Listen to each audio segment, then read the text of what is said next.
देखकर तो मेरे हाथ पैर ठंडे हो गए हैं। अगर मैं वक्त पर गांव नहीं पहुंचा तो मालिक बहुत नाराज हो जाएंगे। तभी हरिया को एक आवाज सुनाई देती है। सुनिए हरु जी। अरे ये आवाज किसने दी? तभी हरिया को सामने कुछ दूर एक औरत खड़ी दिखाई देती है। अरे भाई, ये औरत अकेली इतनी रात को इस जंगल में क्या कर रही है? चलकर पूछना पड़ेगा।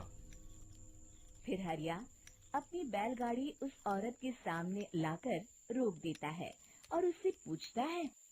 अरे सुनिए, आप इतनी रात को इस खतरनाक जंगल में अकेली क्या कर रही हैं? तभी वो औरत मीठी आवाज में कहती है। अरे हरु जी, आप आ गए। मैं कब से आपका इंतजार कर रही थी। वैसे तो यहाँ से काफी लोग गुजर चुके हैं, लेकिन मैं खास आपका इंतजार कर रही थी। अच्छा, तुम सच कह रही हो?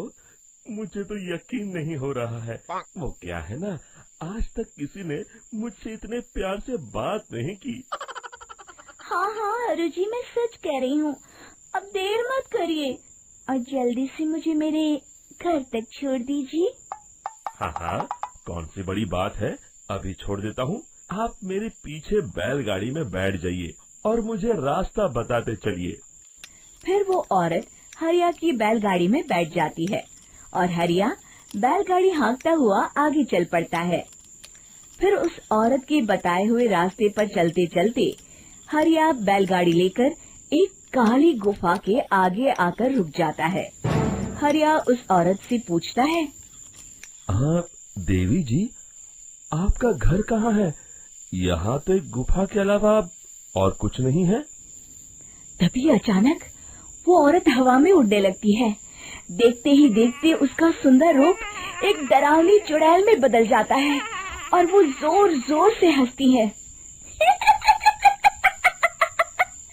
अरे तू तो एक नंबर का बेवकूफ निकला। तू तो बड़ी आसानी से मेरी बातों में आ गया। अरे मर गया रे, ये तो एक चुड़ैल है। हे भगवान बचा ले, ये तो बड़ी डरावनी दिखाई दे रही है। और फिर अगले ही पल हरिया की बैलगाड़ी में रखा सारा सामान हवा में उड़ता हुआ उस काली गुफा के अंदर चला जाता है और वो चुड़ैल भी उस गुफा के अंदर जाकर कहीं गायब हो जाती है। हरिया ये नजारा देख बुरी तरह घबरा और परेशान हो जाता है। अरे ये चुड़ैल तो मेरा सारा सामान लेकर गुफा में गायब हो गई। अब क्या होगा? अगर मैं गांव खाली हाथ गया तो मालिक मेरी अच्छी खबर लेंगे। मेरी इस बात का कोई यकीन भी नहीं करेगा। फिर आखिर वही हुआ। हरिया के मालिक चंपक सेठ को हरिया की किसी भी बात पर रत्ती भर भी यकीन नहीं हुआ। चंपक सेठ को लगा हरिया झूठ बोल रहा है और उसने ही लालच में आकर सारा सामान हड़प कर लिया है। फिर हरिया को बेईमान समझकर चंपक सेठ उसे काम से निकाल देता है। अगले दिन अपनी दुकान में परेशान बैठा चंपक सेठ गुस्से में बड़बड़ाता है। अरे दुकान में तो सामान बिल्कुल भी नहीं है। अब मुझे ही शहर जाकर सामान लाना होगा। फिर वो अपनी बैलगाड़ी लेकर शहर चला जाता है। शहर से सामान लेकर जब चंपक सेठ वापस गांव लौट रहा होता है, तभी उसे एक आवाज सुनाई देती है। चंपक जी, ओ चंपक जी। अरे ये तो कोई मेरा नाम लेकर मुझे पुकार रहा है। फिर उस रास्ते में वही औरत खड़ी दिखाई देती है। फिर क्या था, हरिया की तरह चंपक सेठ भी उस औरत के पास अपनी बैलगाड़ी लेकर जाता है और वो भी उसकी चिकनी चुपड़ी बातों के मोह जाल में फंस जाता है।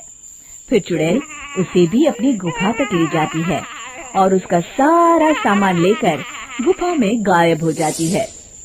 बेचारा चंपक सेठ लाचार होकर खाली हाथ गांव लौट आता है। फिर ये उस जंगल में रोज की बात हो जाती है। जो कोई भी शहर से कुछ लेकर गांव की तरफ लौटता, वो चुड़ैल उसे बेवकूफ बनाकर उसका सारा सामान लेकर गुफा में गायब हो जाती। एक दिन हरिया एक लकड़हारे को उसी जंगल की तरफ जाते हुए देखता है। फिर हरिया उसे रोकते हुए कहता है, अरे भाई, क्यों अपनी मौत को दावत दे रहे हो? मेरी बात मानो, आगे जंगल में मत जाओ।